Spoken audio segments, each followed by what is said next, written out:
皆さんこんにちは、メリーです。今日はですね、こちらの平高田についてやっていきたいと思います。ちょっと手短にですね、まとめていきたいと思います。こちらですね。九州、豊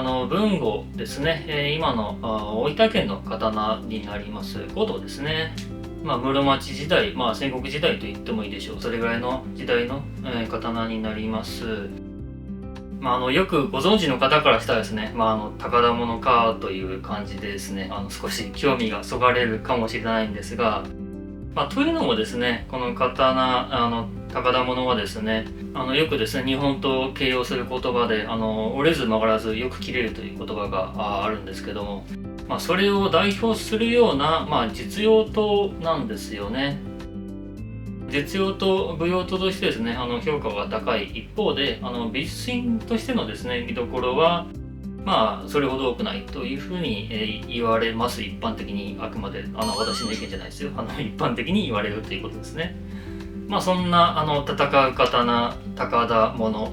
特に今回は平高田ということについてですね、まとめていきたいと思います。よろしくお願いします。まずですね、その平高田って何ぞやというところでございます。高田は地名ですね。今はですね、大分市の、鶴崎あたりで作刀された刀を高田物とよく言います。そしてですね、室町時代の高田将の刀鍛冶はその平姓を名乗ったんですね。平長盛とか平貞盛とかですね。なので、地名とその平姓を合わせて平高田というふうに呼ばれております。つまり官邸でですね、平高田と極められているだけで、豊後高田で室町時代に打たれたことですということが、この3文字でですね、わかるということになるわけです。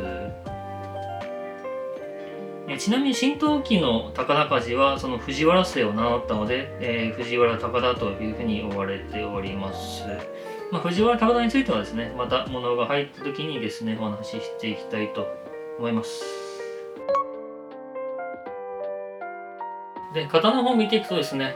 室町時代後期、戦国時代の、気風をですね、そのまま感じるような、まさに実用刀という部にふさわしいような一振りになっております。味ですよね。時代の味です。言い方次第ですけれども、豊後のですね、大名、大友氏のお膝元でですね、庇護のもと、この高田鍛冶というのは、隆盛を極めたわけですけれども、やっぱりその戦道具として、それから輸出用のですね、ものとして、大量に刀を打ちましたから、そういった意味でもですね、そもそも見るということはあまり意識して作っていないという点でですね、後世になってですね、今になって技術的にどうとかってとやかく言われるのはちょっと高田鍛冶は気の毒だなというふうにちょっと個人的には感じるんですけれども、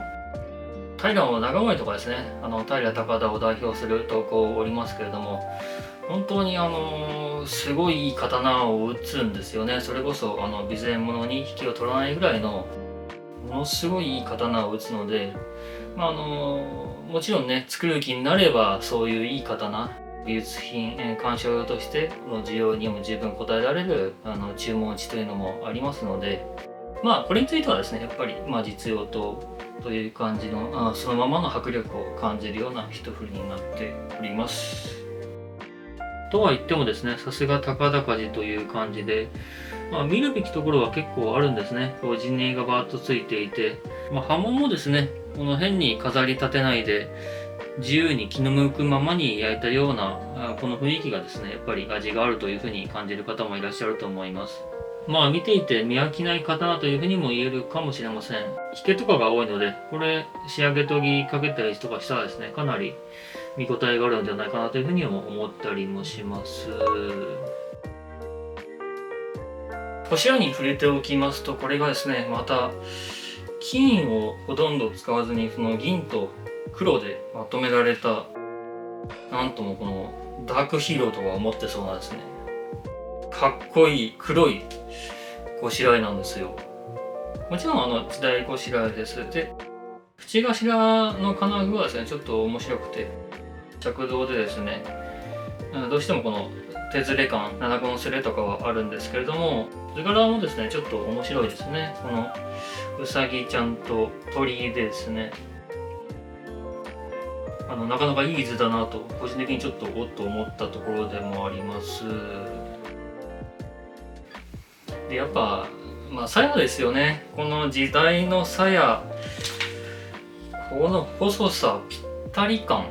これはですねやっぱり材ごしらえならではなんですよね。グッとくるポイントでございます。